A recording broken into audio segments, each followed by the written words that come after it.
So, first of all, I think if we look at the macroeconomic context, Spain was probably suffering more than any other country in Europe during the crisis, and actually declined more than any of the other so-called PIGS countries, Portugal, Italy, Greece, maybe not as far as Greece. But it's also recovered quite dramatically, and we've seen that recovery continue in the last 18 months. Growth at more than 2%. This year it's going to be 2.8% GDP growth. I think the government has done some good things to reduce the budget deficit and to get its financial house in order. That growth is fueling employment, and employment has increased. The unemployment rate has dropped from a very high level, 25% now, to 17%. It's going to be below 17% by the end of this year, which by any other standard in Europe would sound very high, but actually historically is that we've come a long way. We've still got a long way to go, but so I think from a macroeconomic standpoint, Spain is doing very well. There are some attractive things going on here, and relative to, say, some other of the southern European countries like Portugal or like Italy, Spain, I think, stands out for its stability and its economic growth. In terms of private equity, there has been a lot of private equity money that has invested in Spain in the past year. I think the figure is something like 2.3 billion, which is basically in line with 2014, so it's not a dramatic increase from where it has been historically in the last few years. There is a lot of money in Spain going to the kind of mid-market.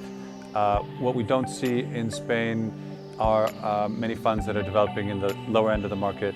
The prices have increased importantly in Spain, but I think that's also the case in a lot of other European economies. But there still seems to be a lot of opportunity. Funds are able to find proprietary deals, so not all the deals are in very, very competitive auctions.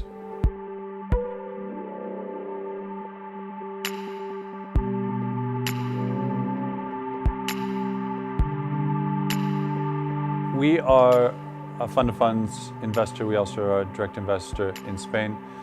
And in terms of our fund and fund investing, we invest throughout Europe and in various regions. And in recent time, in the last 18 months, there have been a number of so-called black swan events. There was the Brexit, which was unexpected but came about. There was the election of Donald Trump, which was unexpected but came about. And of course, people immediately in the aftermath of those events thought that it would be the end of the world. It hasn't been the end of the world. In fact, markets have performed extremely well in the wake of Donald Trump's election, and I think the best in the last 50 years.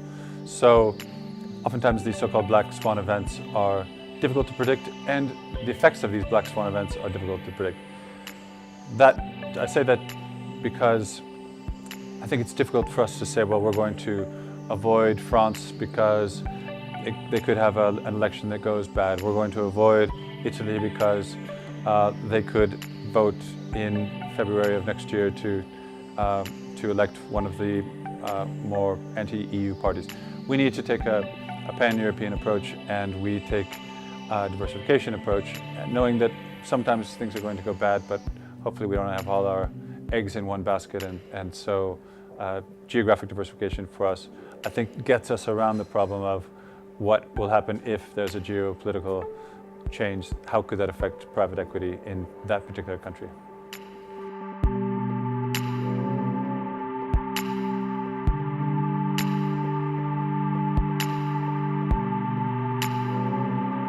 On the direct investment side, we are a generalist investor. There are some sectors that we like. We like some of the emerging technology sectors, and we don't invest in retail, but we do like some of the online retail sectors.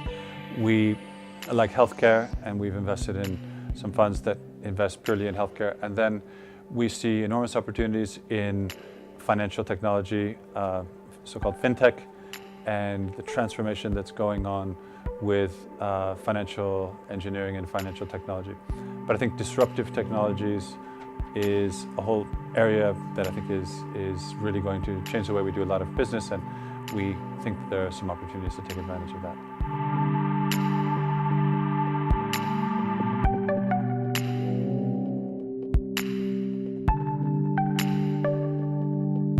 Why did I attend? Well, it's a great opportunity in one place to meet both LPs, but also all the major GPs, the most important GPs in the Spanish private equity and Portuguese private equity market, I think, are here.